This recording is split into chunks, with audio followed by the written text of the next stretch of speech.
देखिए, विपक्ष के सामने सबसे बड़ा सवाल और सबसे बड़ी प्रॉब्लम पता क्या है? विपक्ष की क्रेडिबिलिटी खत्म हो गई है। विपक्ष अगर सच भी बोलता है तो देश की जनता उस पर यकीन करने को तैयार नहीं है, क्योंकि इनकी हरकतें ऐसी हैं। ये कभी कहते हैं हम हिंदुत्व को मिटाएंगे और हिंदुओं की सरकार लाएंगे, तो हिंदुत्व से हिंदू अलग कर देते हैं। कभी कहते हैं कि साहब ये राम मंदिर का बहिष्कार करेंगे, कभी सनातन को मिटाएंगे।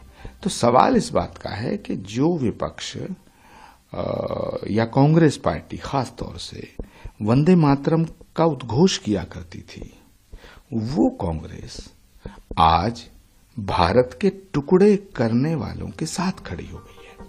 तो देश की जनता में उनकी जो प्रासंगिकता है, उनकी जो क्रेडिबिलिटी है, उनकी जो विश्वसनीयता है, उस पर सवालिया निशान खड़ा हो गया है। दूसरा, पंजाब में कांग्रेस पार्टी और आम आदमी एक दूसरे को गाली देंगे और दिल्ली में हम एक हो जाएंगे। ऐसे ही ममता बनर्जी बंगाल में कांग्रेस को और कांग्रेस वाले टीएमसी को गाली देंगे, फिर दिल्ली में एक हो जाएंगे। राहुल गांधी जी के सामने लेफ्ट कैंडिडेट देगा, फिर दिल्ली में एक हो जाएंगे। तो देश की जनता को बेवकूफ नहीं बनाया जा सकता है। तो सबसे बड़ा सवाल जो विपक्ष के पास है, विपक्ष के सामने है, वो उनकी क्रेडिबिलिटी का है। विपक्ष क्रेडिबिलिटी खो चुका है और निरंतर खोता जा रहा है। नरेंद्र मोदी एक ऐसे नेता हैं इस देश में जिनकी क्रेडिबिलिटी है। उन्होंने कहा अभी हम 370 हटाएंगे, हटा दी। उन्होंने कहा राम मंदिर का भव्य निर्माण होगा, हो गया। उन्होंने कहा सीए लागू होगा, हो गया। अब वो कह रहे हैं हम यूसीसी लाएंगे, तो मुझे लगता है ला देंगे। तो देश की जनता नरेंद्र मोदी की बात पर विश्वास करती है और विपक्ष सारा इकट्ठा होकर भी उनकी बातों पर विश्वास नहीं करते हैं। और एक बात और मैं बताऊं, जहां राहुल गांधी हैं वहां क्रेडिबिलिटी हो ही नहीं सकती है।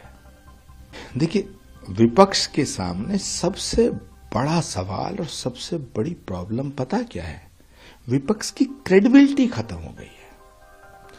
विपक्ष अगर सच भी बोलता है तो देश की जनता उस पर यकीन करने को तैयार नहीं है, क्योंकि इनकी हरकतें ऐसी हैं। ये कभी कहते हैं हम हिंदुत्व को मिटाएंगे और हिंदुओं की सरकार लाएंगे, तो हिंदुत्व से हिंदू अलग कर देते हैं। कभी कहते हैं कि साहब ये राम मंदिर का बहिष्कार करेंगे, कभी सनातन को मिटाएंगे। तो सवाल इस बात का है कि जो विपक्ष या कांग्रेस पार्टी खास तौर से वंदे मातरम का उद्घोष किया करती थी, वो कांग्रेस आज भारत के टुकड़े करने वालों के साथ खड़ी हो गई है। तो देश की जनता में उनकी जो प्रासंगिकता है, उनकी जो क्रेडिबिलिटी है, उनकी जो विश्वसनीयता है, उस पर सवालिया निशान खड़ा हो गया है। दूसरा, पंजाब में कांग्रेस पार्टी और आम आदमी एक दूसरे को गाली देंगे और दिल्ली में हम एक हो जाएंगे। ऐसे ही ममता बनर्जी बंगाल में कांग्रेस को और कांग्रेस वाले टीएमसी को गाली देंगे, फिर दिल्ली में एक हो जाएंगे। राहुल गांधी जी के सामने लेफ्ट कैंडिडेट देगा, फिर दिल्ली में एक हो जाएंगे। तो देश की जनता को बेवकूफ नहीं बनाया जा सकता है। तो सबसे बड़ा सवाल जो विपक्ष के पास है, विपक्ष के सामने है, वो उनकी क्रेडिबिलिटी का है। विपक्ष क्रेडिबिलिटी खो चुका है और निरंतर खोता जा रहा है। नरेंद्र मोदी एक ऐसे नेता हैं इस देश में जिनकी क्रेडिबिलिटी है। उन्होंने कहा अभी हम 370 हटाएंगे, हटा दी। उन्होंने कहा राम मंदिर का भव्य निर्माण होगा, हो गया। उन्होंने कहा सीए लागू होगा, हो गया।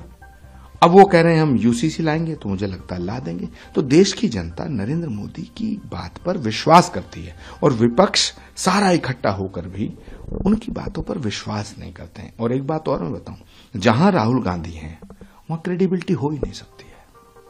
अगर आप ये वीडियो YouTube पर देख रहे हैं तो हमारे चैनल को सब्सक्राइब करें और बेल आइकन को दबाना ना भूलें। अगर आप Facebook पर ये वीडियो देख रहे हैं तो हमारे पेज को लाइक करें।